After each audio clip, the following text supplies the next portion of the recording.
Each Friday evening, families around the world begin the celebration of Shabbat. For many, the evening includes favorite foods, company for dinner, special songs, and blessings. This week, we've got a playlist featuring stories all about Shabbat. And if you like what you hear, be sure to visit our other shows. Just search PJ Library or PJ Library Presents wherever you listen to podcasts to find more Shabbat stories. Now, let's get ready to visit Harry and Betty. Maybe we'll meet some of their neighbors, too. Harry and Betty live in a tiny ranch house on a tiny cul-de-sac in a teeny tiny town. They have very little money, but a whole lot of love. All you need is love. And a strong cup of coffee every morning. That's the truth, my love. Good morning, my beautiful, handsome Harry. And good morning to you, my beautiful Betty. If you can't tell, Harry and Betty start every day with a lot of laughter. And sometimes we have omelets, too. And every night, as they got into bed, they would reach to each other for a bedtime smooch. Good night, my beautiful Betty. Good night, my handsome Harry. Good night, everybody. See you tomorrow. The neighborhood where Harry and Betty lived was so tiny that if someone coughed one morning, the person next door could hear it, and the doctor would show up that afternoon. Herschel, are you sneezing again? No, Aggie, it's just allergies. Bring some ginger tea over to Herschel, would you? Everyone knew everyone else's business. This was usually okay. Everyone trusted everyone else, after all. But Harry and Betty were very poor. So poor, in fact, that they couldn't even afford the flour and eggs needed to make challah for Shabbat. We're so poor, we got married for the rice. Well, at least we're rich in laughter. If only jokes would pay the light bill. But seriously, we'll be all right. And our neighbors will all have enough on their minds. Each of them has their own problems and families to think about. We don't want anyone to worry about us. You know, we'd be happy to pitch in for you to have some challah for Shabbat. Oh, nonsense. You've got this whole crew to think about and feed. Don't you even. We'll be just fine. Yeah, we've already said too much. Come on, Betty. We've got to get Shabbat dinner started. What are we having tonight? Same thing as last night. Beans. Oh, and there's Harry and Betty's neighbor, Lizzie. Hi, Lizzie. How are you? Doing well, just checking in on Harry and Betty. How are you two? Need anything? We're well, Lizzie. Let's have coffee and catch up tomorrow morning. Sounds great. I'll see you then. As Lizzie walked away, Harry and Betty went back inside their own home. Once the door was shut, Betty turned to Harry.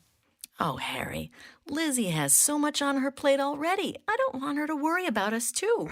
And she does worry about us. I may have let slip that we haven't been able to afford a challah for our table. Oh, Harry, you didn't. Really? Harry, Betty, we'd be more than happy to... You. I've got an idea, Betty. It's a little bit off the wall, but if it works, then Lizzie won't be checking up on us all the time. I'm listening. Harry disappeared into the backyard for a second and came back with a small pile of sticks. Here's what I'm thinking. Just hear me out. We'll pop these sticks in the oven so it will look like something's cooking. And even though we don't have enough flour to make challah, we can sprinkle some in the oven to get a nice bread smell going. And we can light that bakery-scented candle your mom gave us for Hanukkah. I'll put it in the window with a fan. And everyone in the neighborhood will think we're baking. And they'll stop checking up on us. Harry, Betty, I am appealing to your reason. We have caterers. I'm more than happy to... And so for the next few weeks, every Friday, Harry would pile some twigs in the oven, Betty would light the candle, and they would pretend that they were baking bread. And the strange thing was, the smell coming from their kitchen was really wonderful. Lizzie and Betty still took a walk together on Saturday mornings, but Lizzie didn't worry so much about Betty and Harry anymore.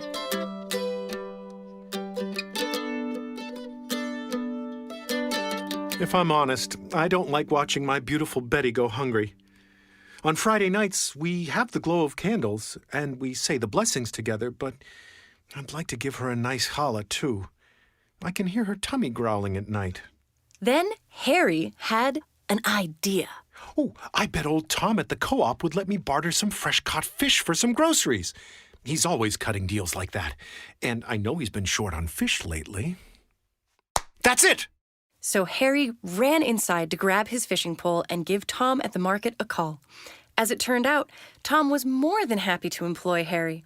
So for the next week, Harry got up early every morning to fish and brought his catch in to Tom's market. Psst. Just taking a break from the story to enjoy the views while Harry does some fishing. It's so quiet and beautiful at the lake here. It's miraculous. And speaking of, long, long ago, there was a great and wise rabbi, Hanina ben Dosa. Unlike other rabbis, he was known for making miracles.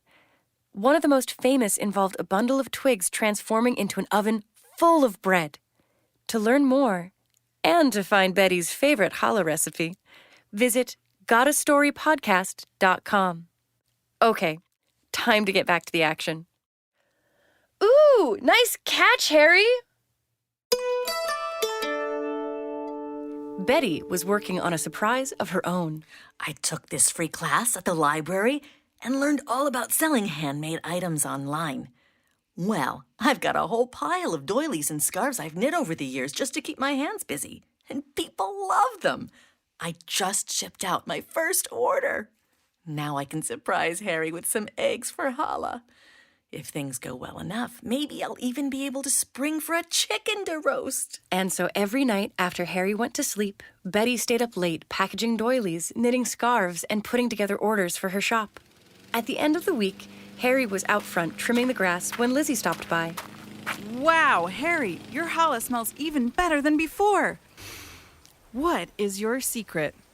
Oh, a baker never tells. Oh, how embarrassing. We've had to cut back a bit. Lizzie, would you like to come in and have a cup of tea? Now, as far as Harry knew, they only had twigs in the oven.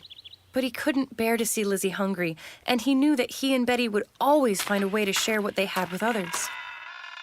Oh, Lizzie, is that you? Come on in and sit for a minute. You look exhausted. Are the kids keeping you up? So Harry and Betty invited Lizzie inside. The house smelled amazing. Harry's stomach rumbled. As he walked into the kitchen to put the kettle on for Lizzie's tea, he took a look at the oven. And he couldn't believe what he saw. Inside, there were 2 beautiful, perfect, golden loaves of challah. More than enough to share with Lizzie and her family, and they were ready to come out and cool.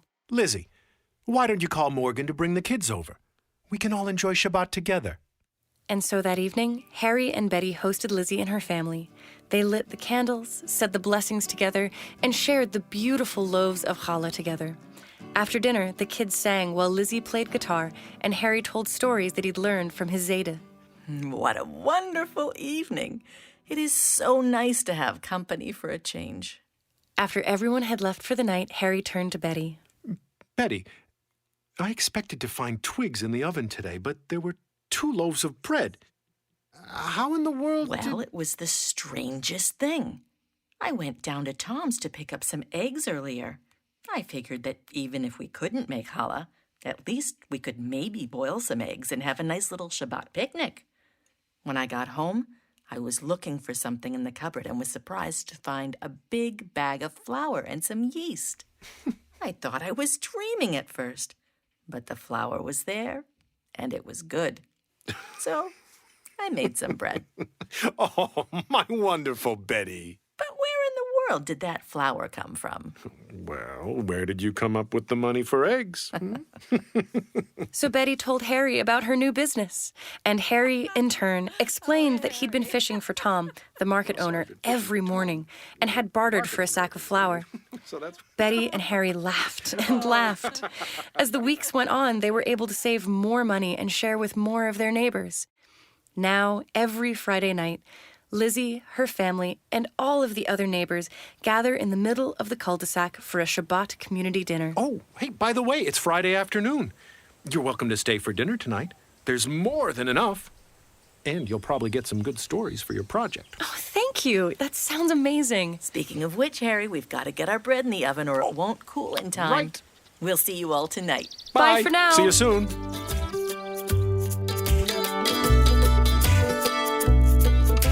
We shared an incredible meal with Harry, Betty, and their neighbors that night. And if you're wondering, Harry kept fishing. Eventually, he opened up his own stand and then a food cart. It sold the best fish and chips in town. Betty's crocheted doilies became so popular that she was able to hire her neighbor Lizzie to help run her shop.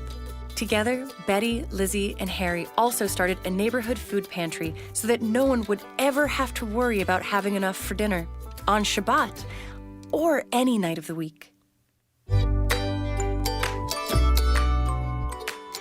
Today, we travel back in time to the year 1909 to visit the best Jewish bakery in the small European town of Rosgart.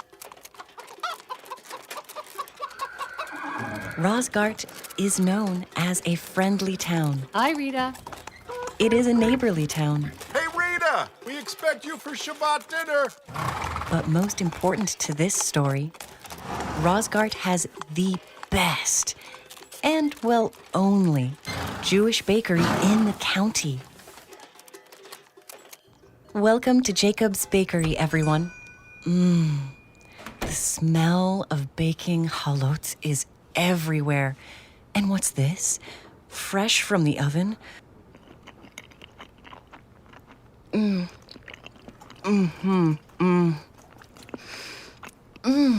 Cinnamon babka. Jacob's Bakery has the best babka I've ever had, and I've had a lot of babka. Jacob runs his bakery with Ira, his 10-year-old son. How's it going, guys? Hi, Rita. Busy as always. Yeah, today's Friday. My dad always says, No naps on Fridays. Friday. I was going to say that. You might want to move away from the door, Rita. In 10 seconds, this place will be flooded with the townspeople of Rosgart who need their special challahs before sundown. Really? Trust me. Pardon me. Ow, my toe. Did I mention this is the best and only Jewish bakery in town? One raisin challah for the Lewis family. Enjoy. Tell little Maya I made this one extra raisiny for her. One classic egg challah for the Berkowitzes. I hope you'll like it. I know you will. Oh, Mr. Fine, your mother-in-law's in town this weekend. Of course I didn't forget. 2 halot for you. Ira, son, can you wrap up 2 of our finest halot for Mr. Fine? And choose wisely. Mrs. Fine's mother is very particular about the brownness of her challah's crust. Particular how? Just particular. Maybe I should pick. Dad, how do you remember everyone's orders this week? When you're the best Jewish bakery in all of Rosgart, you gotta stay on top of your game. Well, we're the only Jewish bakery in Rosgart, so... That might be true now, but who knows what the future holds. When Jewish bakeries start popping up around every corner here, we want people to stay loyal to us. And how do we do that? By baking the finest, That's right! freshest, most By delicious baking the challah. finest, freshest, most delicious challah! And babka. I love your babka. I was going to say all that. Then you're going to need to be a little quicker. Remember, you're taking over the bakery someday. Mrs. Lisbon! Wonderful to see you again. Of course I have your honey challah, lightly sprinkled with sesame seeds just the way you... And that's how it is at Jacob's Bakery every Friday afternoon. In fact, to have enough fresh bread for Shabbat, Jacob and Ira have to start baking very, very early each Friday morning. Here, I'll show you. Let's fast forward to next Friday.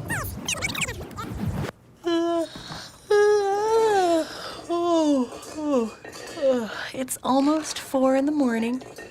Next Friday, which is this Friday. Sorry, it's early. Outside, it's still dark and cold, but inside the bakery, oh, it's bright and warm already. How's it coming on those cinnamon halot, son? It's coming. Remember, Mrs. Leibowitz likes hers. Cinnamony, but not too cinnamony. I know. Good. And for the Zimmers? 2 egg halot because they like the leftovers for making Making into bread pudding after Shabbat. I was just about to say that. I hear a lot of yawning, but I don't hear a lot of kneading. Hey, Dad. It's raining. I think a big storm is coming. And I think your challah braids look a little sloppy, Ira. Sorry, Dad, but still. Forget it. As Jacob and Ira work, the rain continues to fall. Harder and louder. Dad, it's really coming down out there. Just use a little less water in the dough to account for the extra moisture in the air. Okay, but... Maybe a lot less water. Wow, this is quite a storm. I'm glad the bakery roof doesn't leak. So as the rain rages outside, Jacob and Ira knead and braid and bake all day. And later that afternoon, when all the halot are cooled on their racks, as suddenly as it started, the rain simply stops. And look at all that beautiful bread. Nice job, Ira. We've helped create another wonderful Shabbat for Rosgard. Well, time to open shop. I'll just get the door. It was true that Jacob and Ira's hard-working baking halot helped create a nice Shabbat for the town. But Jacob didn't realize just how much rain had fallen in the storm. And when he opened the door to the bakery, well... The bakery's flooding. Dad! Ira, quick! Help me close the door! Maybe we should have looked out of the window first. Look at that! The whole town is covered in water. And we're trapped in here with 1,000,000 halot. Well, at least we won't go hungry. Sure wish we'd baked a few chocolate chip cookies to go along with the bread, though. Ira, you think we're just gonna sit around while this town goes breadless on Shabbat? Remember, we aren't just the best Jewish bakery, we are the only Jewish bakery in Rosgard. Why, Maya Lewis looks forward to raising challah every week. She'll be heartbroken. And if Mr. Fine's mouth isn't full of challah at the dinner table, he'll never be able to hold his tongue around his mother-in-law. But what do we do, Dad? What do? We save Shabbat! What makes Shabbat so special for the Jewish people? The Jewish day of rest, Shabbat, begins at sundown on Friday evening and ends on Saturday when the 3 stars appear in the evening sky. While families, like the ones mentioned in this story, observe the Sabbath in many ways, traditionally people gather for a dinner on Friday night, a lunch on Saturday afternoon, and attend services. Shabbat is a time for being with family and friends, enjoying guests, and relaxing too. Although, as that rain gets heavier, I'm not so sure this particular Sabbath will be as restful as Jacob and Ira are used to. To learn more about Shabbat traditions, including why we eat challah, visit pjlibrary.org/Shabbat. Now, let's put on our raincoats and jump back into the story. I'm just going to grab another quick bite of the babka too while I'm here. This babka is so good. They really are the best Jewish bakery in town. So, we're saving Shabbat? How? I haven't quite figured that part out yet. Do you have any ideas? Well, what if... Never mind. we go I'm get the sure I'll barrel think of out something. back? But that's a lot of water between our bakery and everyone who needs challah. Too bad we don't have a boat. Jacob was right. The town was so flooded, the only way to go into town to make sure everyone's halot were delivered before sundown was to go door to door by... A barrel! A barrel? What's a barrel? A boat is a barrel. I mean, a barrel is a boat. What if, and I'm not positive it'll work, but what if we used our empty water barrel as a boat? Maybe it would work. We could grab the biggest barrel we have. And load it up with everything we need to save Shabbat. First, the barrel. Let's move it to the window. A little closer. Then... Hey, Rita, help us lift this thing out of the window. Me? Oh, Sure, I hadn't planned to actually be in the story, but I mean, Grab the bottom. Grab the bottom. It's heavy. Quick. Okay. Almost got it. Almost there. I've got my end. Do you have yours? I got it. Come on. We did it. Ah, we did, didn't we? All right. What's next? Next, I lift Ira into the barrel, then we load it up with all our Shabbat supplies. First, all the challah, then maybe some bowls, baking sheets, a couple more of these gigantic wooden spoons, and some extra raw dough. Extra dough? You never know what you might need. Now squeeze to the side, son. Make room for me. Okay, one more thing. Rita, get your tuchus in here. Oh, I mean, maybe I should just stay here in case anyone shows up. And miss the rest of the story? Not a chance. Climb aboard. All right, let's see. I'm just gonna squeeze. Oh, and so Jacob and Ira and me find ourselves afloat in the middle of the flooded town square in a barrel filled with bread. Now there's a sentence I never thought I'd say. Dad, there aren't any oars. What did you think the gigantic wooden spoons were for? Row, row, row your barrel gently down the town. Merrily, merrily, merrily, merrily, holla before sundown. It isn't easy work, but Jacob and Ira row us through the murky floodwaters, slowly but surely. Finally, we reach a house where the water's just up to the windows. Where are we now, Jacob? The Berkowitzes live here. Get closer. Let's knock on their window. Okay. Jacob's Bakery here. Special Shabbat delivery. Jacob, Ira, Rita, what are you three doing out there in this mess? Saving Shabbat, of course. One classic Egg challah coming up. Dad, I knew that. So you're saying that you're rowing through town in a barrel, handing out halot? That's a very succinct summary of our plan. Yes. Well, you're crazy, but you make a darn delicious challah. Shabbat wouldn't have been the same without it. Be careful, and thank you. You're more than welcome. Onward to the next house. As Jacob and Ira and me slowly row away, Mr. Berkowitz considers their Shabbat saving project. I wonder if our neighbors have enough matzo ball soup on hand. We'd better keep going. The Zimmer's house is next. If it starts to rain again, we'll need to find a safe place fast. Ira and Jacob make their way to the next house, where the Zimmers peer out their windows with concern. Never fear. We're here to save Shabbat with the 2 egg challah you ordered. Halot? Oh, right. With all this rain, I honestly forgot that. Our ceiling just started leaking. If it gets much worse, we'll be knee-deep in water by sundown. Whoa, no! Soggy hello! Soggy everything. Maybe we can help. Let me get closer to your window. Here are your halot, and take some extra dough we brought. You have unbaked bread dough in your barrel? Well, sure. When you say it that way, it sounds nuts. I figured it might come in handy.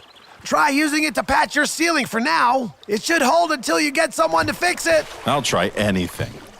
Thanks, Jacob. Shabbat shalom to you all. If there's anything I can do to help, please let me know. I'm sure you'll think of something. Enjoy the halot. Now, right over here are the Lewises. Ah, they've spotted us. Hello there, Mrs. Lewis. We have your raisin challah, extra raisins. That's wonderful, Jacob, but our living room is completely flooded. What if we take I have some an of these idea. big mixing Take some of these bowls? big mixing bowls and use them to bail yourselves out. You'll be dry as a bone in time for Shabbat dinner. I was going to say that. That's actually pretty brilliant. Thank you, Jacob. And we appreciate what you're doing. It's just not Shabbat without a raisin challah from your bakery. Glad to hear it. We've got to keep moving. The sun will set before we know it. That gives me an idea. You're looking a little glum, Ira. We're saving Shabbat here. Why the long face? Dad, you never trust me to do anything. Well, you're just 10 years old, son. That doesn't mean I don't have good ideas, too. Or that I don't know how cinnamony to make Mrs. Leibowitz's challah. We have a lot more people to help, Ira. We'll have to talk about this later. Speaking of Mrs. Leibowitz, her house is up next. Looks like we can get right up to her door. Mrs. Leibowitz, we're here with your hallout. Jacob! Ira! Oh, I could really use your help. Water is seeping under the door faster than I can bail it out. Well, we could... let me think here. The gap between your door and the ground is pretty thin. I think I can wedge a baking sheet in there to block the water from coming in. Close the door, and let me give it a go. I'll try anything.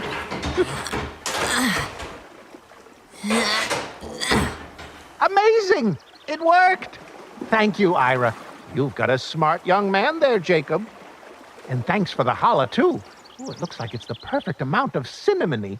Anytime. See you next week.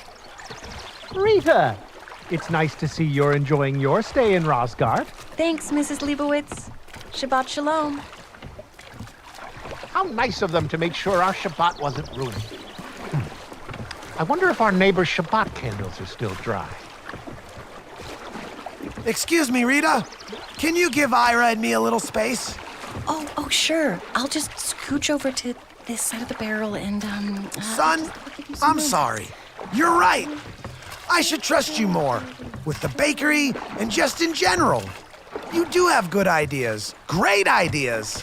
This boat was a stroke of genius. From now on, I promise to listen more and interrupt less. Thanks, Dad. Whoa, look out! Sorry! Out of seemingly nowhere, a wall of water rushes towards them. I mean, us. We maneuver as best we can, but remember, we just have those gigantic spoons to steer with. Dad, I'm scared. We'll be okay! We just have to get through past the town square! Hold on! Ah! The barrel gets tossed this way. Oh my God! Oh no! And gets tossed that way. Whoa! Help! And the next rush of water knocks our barrel over entirely, leaving Ira and Jacob and me treading water and gasping for air. Our barrel! It's floating away! The hallout! It's floating away! And of course I didn't think to bring a change of clothes from the future. Ugh. Somebody! Help! Wait! I see something! Someone! It's the Fine family! In a bathtub! Mr. and Mrs. Fine! Help us, please! Are you okay? Quick! Let us help you into our tub. The rest of our halot washed away. There goes Shabbat. It's ruined! Ruined? Nonsense. We heard about what you were doing. The whole neighborhood did.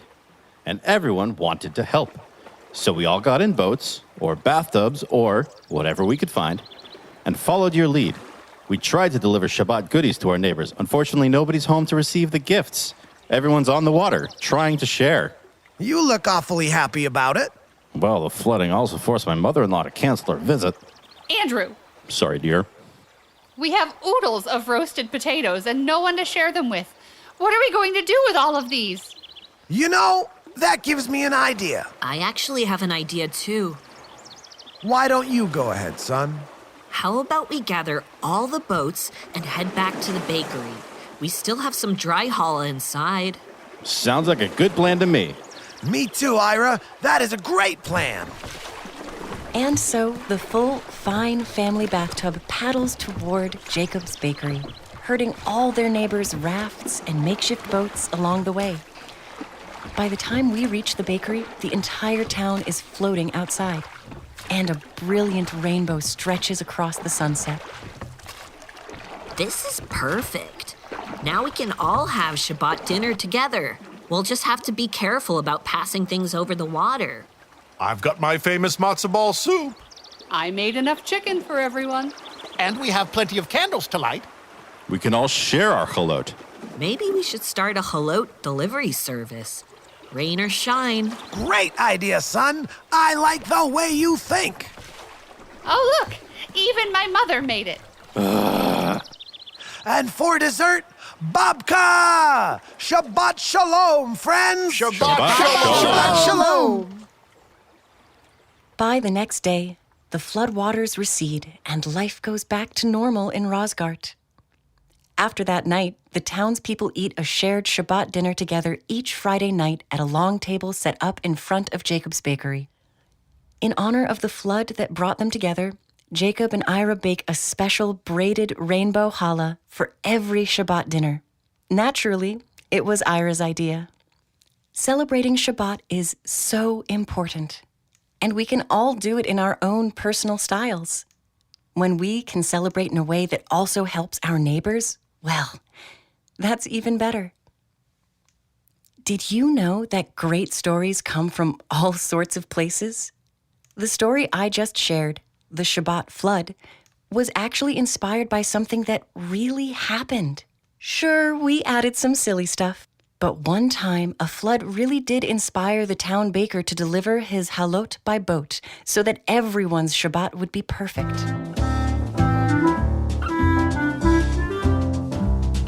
Have you got a story for us? Row on over to gotastorypodcast.com and let us know.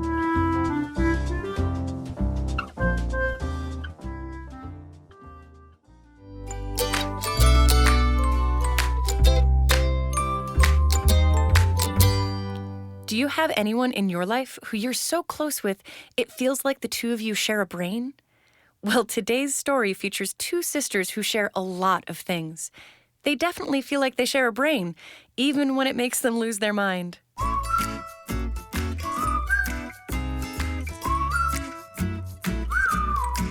This story takes place on the 18th floor of an 18-story apartment building. That's where you'll find sisters Amy and Emily.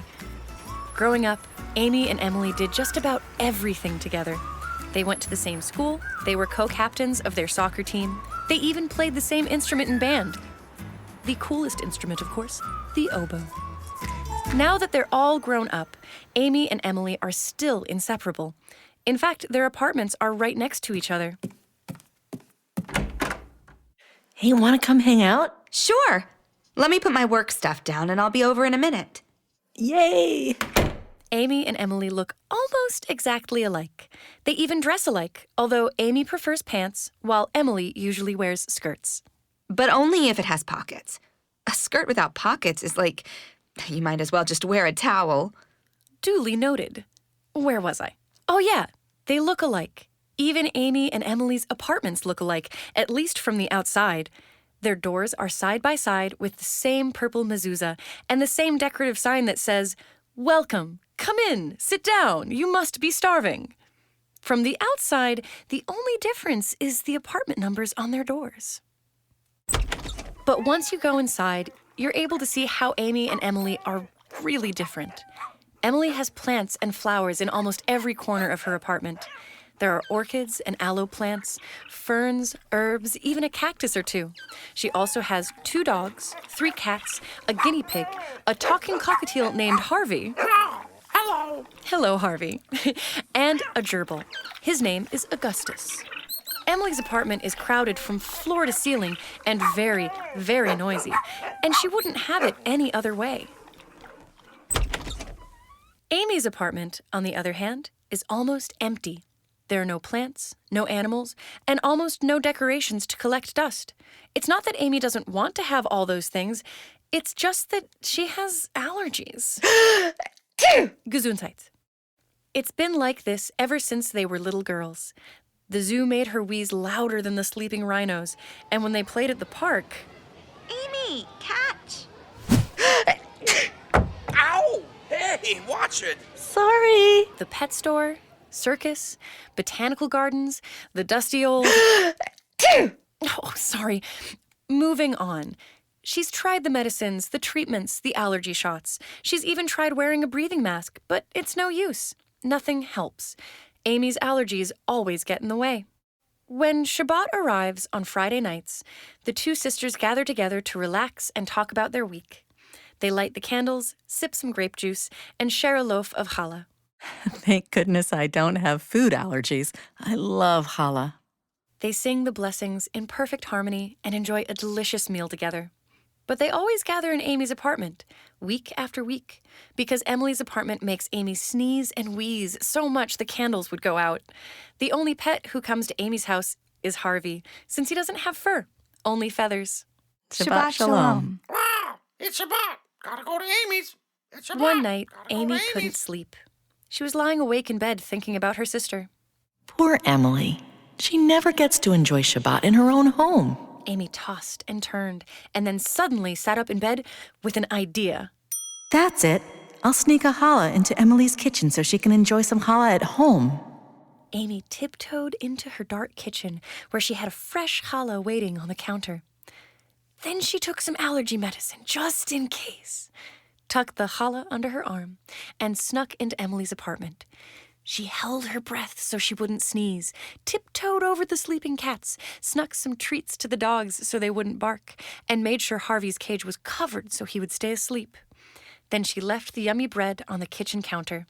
She snuck stealthily back across the apartment, over the dogs, the cats, past the guinea pig cage, and narrowly avoided getting bumped by the gerbil who was out for a spin in his exercise ball. Watch it, Augustus. She closed the door and took a deep breath in the hallway. Then she crept quietly back to her own apartment, got into bed, and smiled. There. Now I feel better.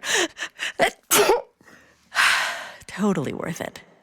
Even later that night, her sister Emily woke up with a nagging feeling.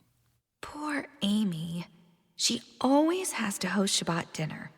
She must get tired of staying in, cooking and baking for me, cleaning up afterwards.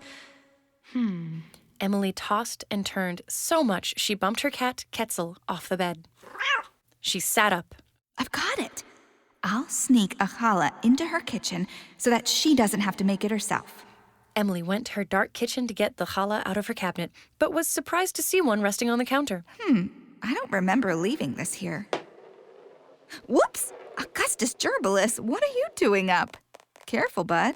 Emily tucked the challah under her arm and snuck into Amy's apartment, where she left the challah on the kitchen counter.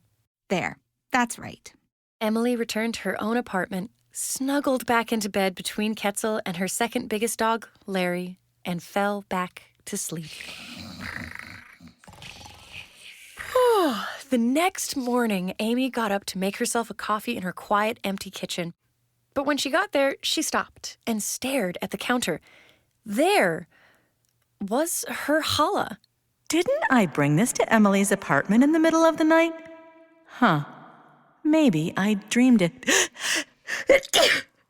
Why is there dog hair on my sleeve? Definitely didn't dream it. Meanwhile, Emily was standing in her noisy, crowded kitchen, staring at the challah that was still in her cabinet, thinking the very same thoughts. I could have sworn I brought this challah to Amy's apartment. Maybe that was just a dream. Piece of challah. Here you go. The next night at 1 a.m., Amy once again snuck into Emily's dark, crowded apartment. Oh, hey, everybody. While Emily and Amy are sneaking back and forth into each other's apartments, I wanted to pop in to remind you that we have a website, gotastorypodcast.com. You'll find all of our episodes there, plus book recommendations and fun facts about our story.